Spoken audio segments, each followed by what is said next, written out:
परमेश्वर के पवित्र वचन के ऊपर गौर करना चाहिए। मेरे प्रिय भाइयों और बहनों, आपको परमेश्वर के वचन के ऊपर गौर करना है। आइए मेरे साथ में पढ़िए इफिसियों की किताब, उसका 4 अध्याय और उसके 29 वचन को पढ़कर देखिए कि यहाँ परमेश्वर का वचन हमें क्या सिखाता है। और आज हमें सभी को अपने अपने जीवन को परमेश्वर के लिए तैयार करने की जरूरत है कि हम अपना जीवन इस प्रकार से प्रभु के लिए तैयार करें जैसा जो जीवन परमेश्वर को भाता है। अपने तरीके से जीवन ना चलें, अपना जीवन ना जिए, बल्कि परमेश्वर के तरीके से अपने जीवन को चलाएं जो प्रभु का वचन हमें सिखाता है। पढ़कर देखिए क्या लिखा है परमेश्वर के वचन में। कोई गंदी बात तुम्हारे मुंह से ना निकले। सबसे पहली बात यह है कि कोई भी गंदी बात तुम्हारे मुंह से ना निकले। कोई भी गंदी बात तुम्हारे मुंह से ना निकले। इसका मतलब यह है, कलीसिया के भाई बहनों ध्यान से सुनिए, इसका मतलब यह है कि आप जब कुछ बोलते हैं, चाहे आप अपने परिवार में किसी से कुछ बातचीत करते हैं, तो आपको अपने मुंह के बोले हुए जो शब्द हैं उनके ऊपर ध्यान देना पड़ेगा कि आप क्या बोल रहे हो। कोई भी गंदी बात तेरे मुंह से ना निकले। कोई भी गंदी बात तेरे मुंह से ना निकले, चाहे आप अपने परिवार में या आपका पड़ोसी है या कोई भी है, किसी को भी आप ऐसे शब्द ना बोले जो परमेश्वर को ठीक नहीं लगता है ना। फिर परमेश्वर क्या चाहते हैं, है ना? इसका मतलब यह है कि परमेश्वर आपके मुंह से आशीष वाले शब्द चाहते हैं कि आप किसी के लिए कुछ बोले तो क्या बोले, आशीष वाले शब्द।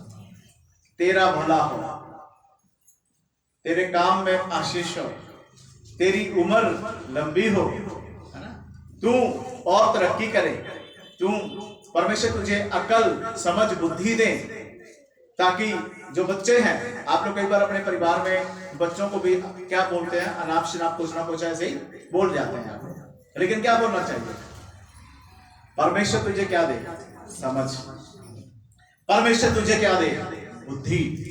पर हम लोग गुस्से में आकर क्या बोलते हैं, हैं?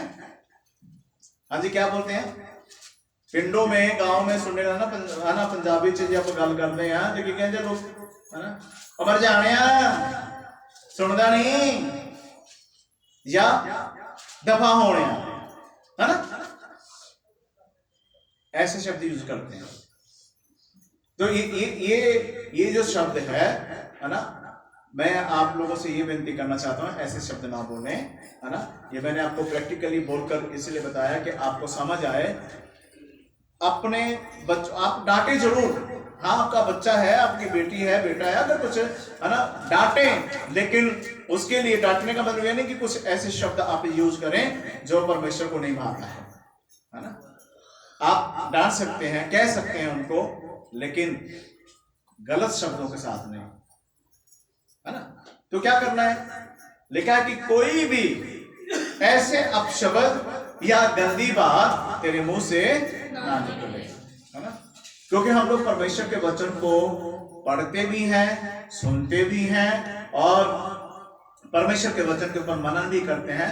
तो अपने बच्चों के लिए, अपने परिवार के लिए, अपने पड़ोसी के लिए या कोई भी व्यक्ति हो, उसके लिए क्या कहना है, आशीष के शब्द बोले, है ना, कि प्रभु क्या करे, तुझे आशीष दे, है ना। अच्छा, हम क्यों कहते हैं कि परमेश्वर तुझे समझ दे, क्यों बोल रहा है हमें, इसका मतलब बहुत सारी बातों में वो गलत है, तो ये बोले कि प्रभु तुझे क्या दे, समझ दे, ताकि वो गलत बातें उसके जीवन से जाएं और वो समझदारी की बातें करने लग जाए। होना चाहिए कि नहीं, है ना। अगर आप उल्टे शब्द बोलेंगे तो मुझे नहीं लगता कि वो सुधरेगा, और मुझे ये भी नहीं लगता है कि कोई उसके जीवन में बदलाव आएगा। लेकिन जब आप अच्छे शब्द बोलते हैं और जब आप ये बोले कि प्रभु तुझे अकल दे, प्रभु तुझे समझ दे, प्रभु तेरे कमियों को दूर करे, है ना, तो मेरा ख्याल है उसके जीवन में आपके ये बोले हुए शब्द यीशु मसीह के नाम से पूरे होंगे। होंगे कि नहीं होंगे? है ना? यीशु मसीह के नाम से होंगे पूरे, और वो आशीष वाले जो शब्द हैं उनके ऊपर ठहरेगा और उनके जीवन में बदलाव आएगा। इसलिए कोई भी गंदी बात तेरे मुंह से ना निकले, चाहे आपके परिवार का सदस्य है, चाहे आपका पड़ोसी हो, या दुनिया या संसार का कोई भी व्यक्ति क्यों ना हो, आपके मुंह से गंदे शब्द नहीं निकलने चाहिए। कलीसिया के भाई बहनों, विशेष करके इन बातों पे गौर करो। आप लोग कहते हो ना कि परमेश्वर हमें आशीष नहीं दे रहा है, हमें आशीष नहीं मिल रही है, हमें बरकत नहीं मिल रही है। आपको आशीष मिलेगी, आपको बरकत मिलेगी, लेकिन आपको आशीष प्राप्त करने के लिए, बरकत प्राप्त करने के लिए आपको परमेश्वर के वचन के अनुसार चलना होगा। परमेश्वर के वचन के अनुसार आपको जीवन व्यतीत करना होगा। तब देखिए मिलता है आशीष आपको, आपके जीवन में अद्भुत काम होगा। परमेश्वर अद्भुत रीति से आपके जीवन में कार्य करेंगे। परमेश्वर आपके जीवन में अद्भुत रीति से आशीष देंगे। उसके लिए आपको तैयार होना पड़ेगा, है ना? सो इसलिए प्रभु के वचन के ऊपर गौर करना पड़ेगा। जरा आगे क्या लिखा है? पर आवश्यकता के अनुसार, आवश्यकता के अनुसार वही निकले जो उन्नति के लिए उत्तम हो। बोलिए हालेलुया। आवश्यकता के अनुसार वही निकले जो उन्नति के लिए क्या है? उत्तम हो। उत्तम है। उन्नति के लिए बोला है ना? आपके अच्छे शब्द जब आप बोलेंगे वो क्या होगा? आप नहीं चाहते कि आपके परिवार के लोग उन्नति करें, है ना? दो प्रकार की उन्नति है, एक सांसारिक है और एक आत्मिक है। अगर आप आत्मिक उन्नति चाहते हो अपने परिवारों में, तो आप आत्मिक रीति से उनके लिए बोलना शुरू करें, तो वो क्या होगा?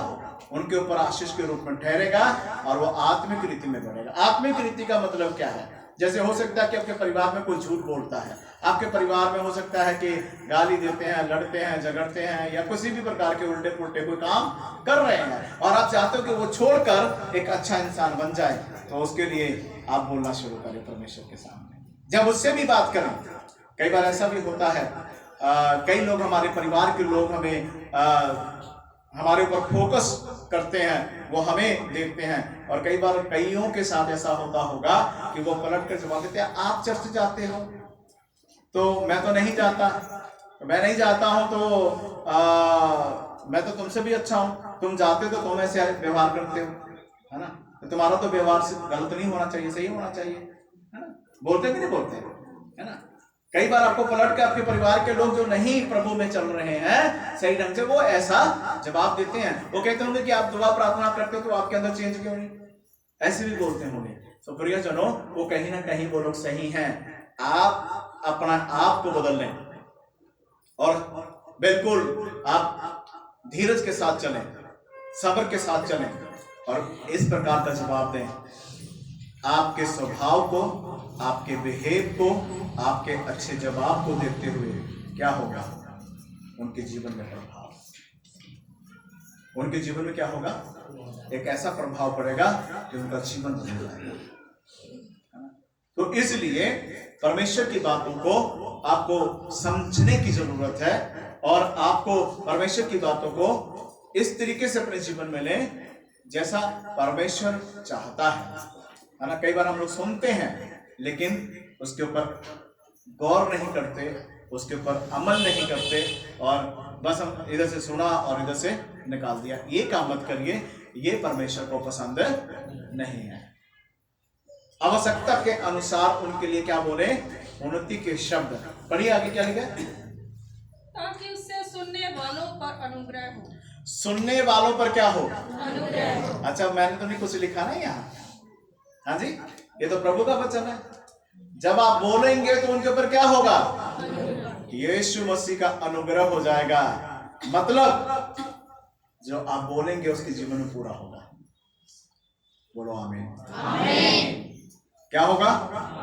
उसके जीवन में पूरा होगा, उसका जीवन जरूर बदलेगा।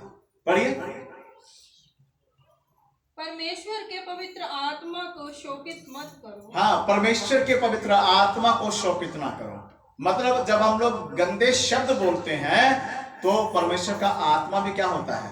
शोकित का मतलब क्या है? हाँ? नाराज हो जाता है ना। कितने लोग जो ये चाहते हैं कि परमेश्वर का आत्मा नाराज हो जाए? क्या कोई चाहता है? कोई चाहेगा कि परमेश्वर का आत्मा नाराज हो? है ना? बाइबल में लिखा है, क्या तुम नहीं जानते कि तुम परमेश्वर के मंदिर हो और परमेश्वर का आत्मा तुम में वास करता है? यदि कोई परमेश्वर के मंदिर को नाश करता है तो परमेश्वर कहता है कि मैं उसे नाश कर दूंगा। प्रियजनों, समझने की जरूरत है। अगर कोई अपना जीवन खराब कर रहा है तो परमेश्वर ने तो कह ही दिया है ना, यदि कोई परमेश्वर के मंदिर को नाश करेगा, मतलब आपका जो दिल है परमेश्वर का क्या है? मंदिर है।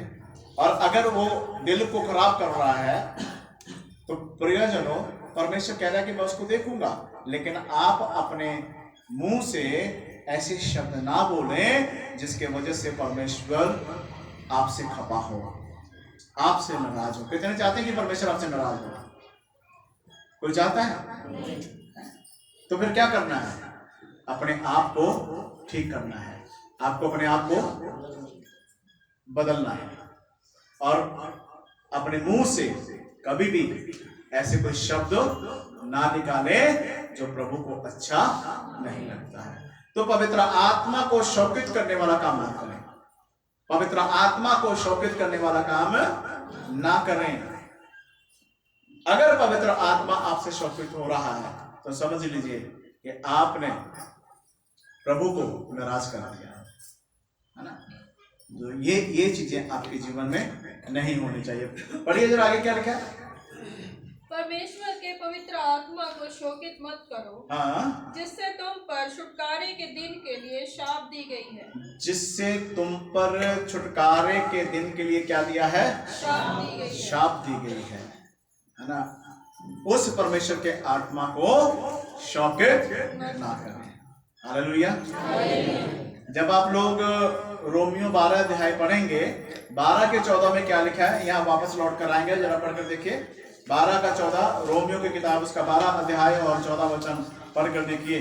वहां परमेश्वर के वचन में क्या आपको सीखने के लिए मिलता है? अपने सताने वालों को आशीष दो। अपने सताने वाले को क्या दो? आशीष दो। हाँ जी, सब बोलेंगे अपने सताने वाले को क्या दो? आशीष दो। अब आपके परिवार के लोग भी आपको सता सकते हैं ना। बोलो, दिल का कुंडा खोलो। आपके परिवार के लोग क्या कर सकते हैं आपको? पड़ोसी आपको क्या कर सकते हैं? और इधर उधर के लोग क्या कर सकते हैं? बोलो, हाँ जी, आपको सता सकते हैं ना। तो क्या लिखा है? अपने सताने वाले को क्या दो? आप क्या देते हो? हाँ जी, आप क्या बोलते हैं? आप बोलना मुश्किल हो गया ना, है ना। इसका मतलब कुछ ना कुछ गलत बोलते हैं आप। अपने सताने वाले को आशीष दो। आशीष दो, श्राप ना दो। 2 बार कह रहा है, अपने सताने वाले को आशीष दो, आशीष दो, शराब ना दो। तो क्या करना है? अपने सताने वालों को क्या करना है? अब चाहे आपके परिवार का व्यक्ति है, चाहे वो संसार का कोई भी व्यक्ति क्यों ना हो, आपको क्या करना है?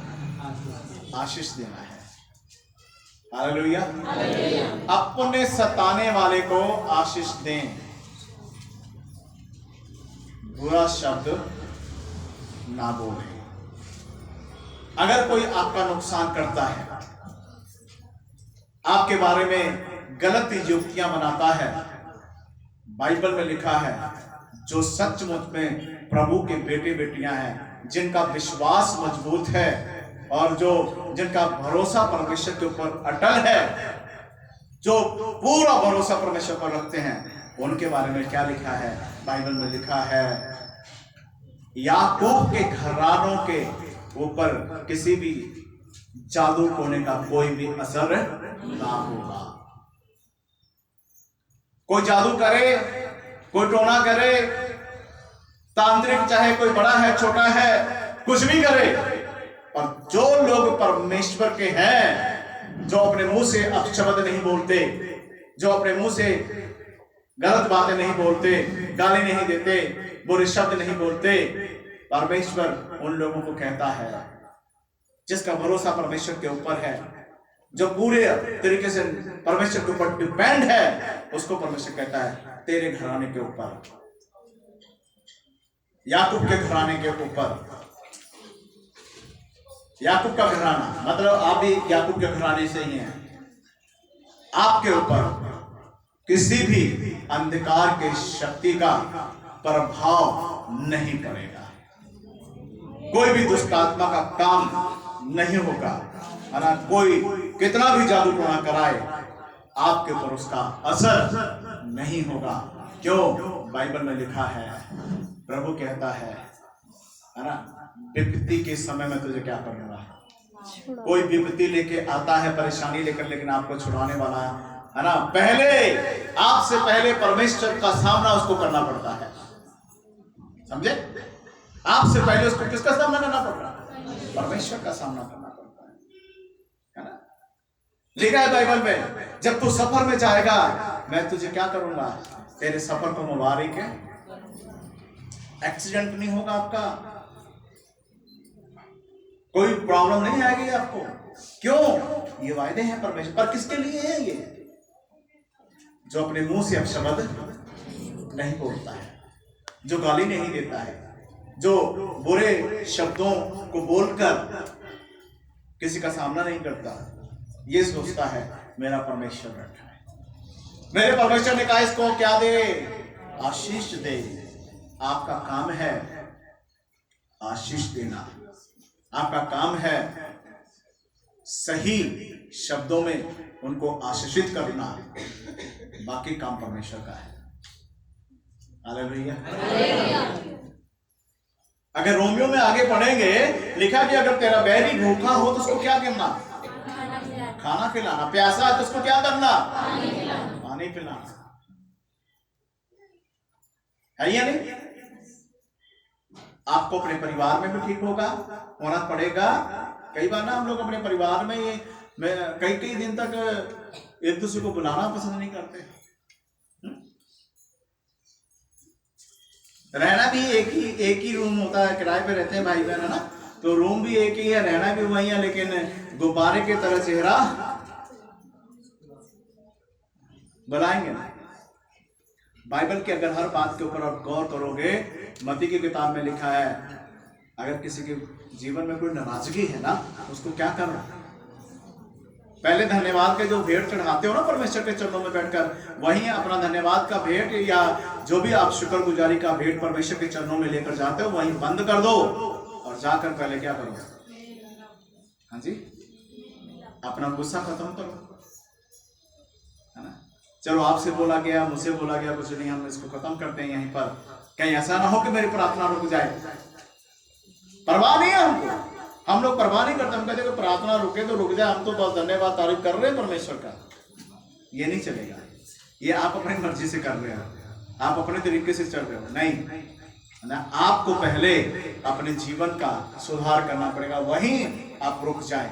और धन्यवाद तारीफ करने से पहले, शुक्रगुजारी का भेंट चढ़ाने से पहले, परमेश्वर का धन्यवाद का भेंट चढ़ाने से पहले अपना मन मुटाव खत्म कर लेना चाहिए। कोई भी तेरे मुंह से, हाँ जी बोलो, तभी उन्नति होगी ना। देखो, आप परमेश्वर से जितनी चाहे आशीष प्राप्त कर सकते हैं, पर प्रभु के उन बातों को अपने जीवन में आपको रिसीव करना होगा, प्राप्त करना होगा, प्रभु की बातों को प्राप्त करें और प्रभु के वचन के अनुसार चलें। क्या लिखा वहां इफिसियों में, वापस चलेंगे। पवित्र जो परमेश्वर का आत्मा है, प्रभु यीशु मसीह का पवित्र आत्मा को, परमेश्वर के आत्मा को शौकित ना करें, पवित्र आत्मा को शौकित ना करें। इसका मतलब यह है कि अगर आप अपशब्द बोलते हो या दिल में कुछ रख लेते हो किसी के प्रति, तो आप प्रभु के सामने क्या है? गुनाहगार हैं। किसके सामने? प्रभु के सामने आप क्या है? गुनाहगार हैं। हालेलुया। पढ़िए जरा क्या लिखा है, आगे पढ़ दीजिए। जिससे तुम पर छुटकारे के दिन के लिए शाप दी गई है, सब प्रकार की कड़वाहट और प्रकोप और क्रोध और कलह और निंदा सब बैर भाव समेत तुमसे दूर की जाए। तुमसे क्या की जाए? मतलब हर प्रकार की बुराई तुमसे क्या हो जाए? बोलिए बोलिए, हर प्रकार का बुराई जो मुझ में पाई जाती है, प्रभु यीशु मसीह के नाम से दूर कर दी जाए। यीशु के नाम से दूर हो जाए।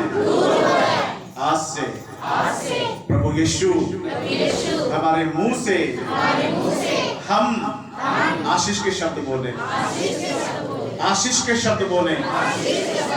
जब कुछ हम बात करें, एक दूसरे की उन्नति के लिए शब्द हो, प्रभु यीशु के नाम से। आमीन। अब इसको आपने अपने जीवन में करते रहना है।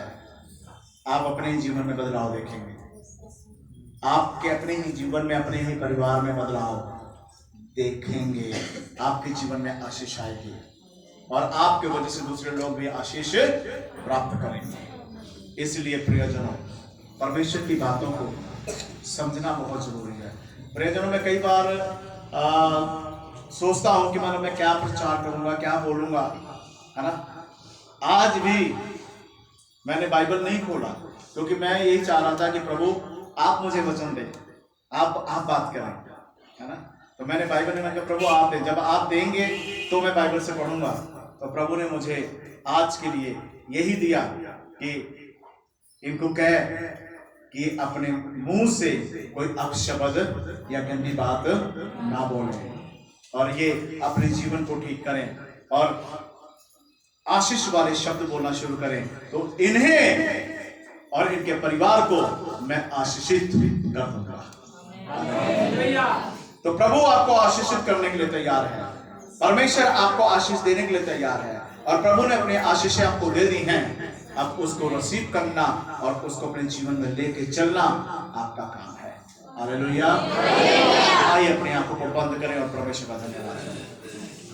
सब लोग आंखें बंद करें और प्रभु का धन्यवाद करें। जमीन आसमान को बनाने वाले परमेश्वर आपका धन्यवाद।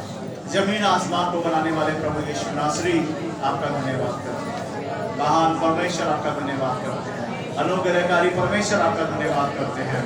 ओ जलाल से बने हुए प्रभु आपका धन्यवाद। प्रभु यीशु नासरी आपका धन्यवाद। हे अब्बा, हे पिता आपका धन्यवाद। हे अब्बा, हे पिता आपका धन्यवाद। कृपा करने वाले यीशु आपका धन्यवाद। दया करने वाले यीशु आपका धन्यवाद। महान परमेश्वर आपका धन्यवाद।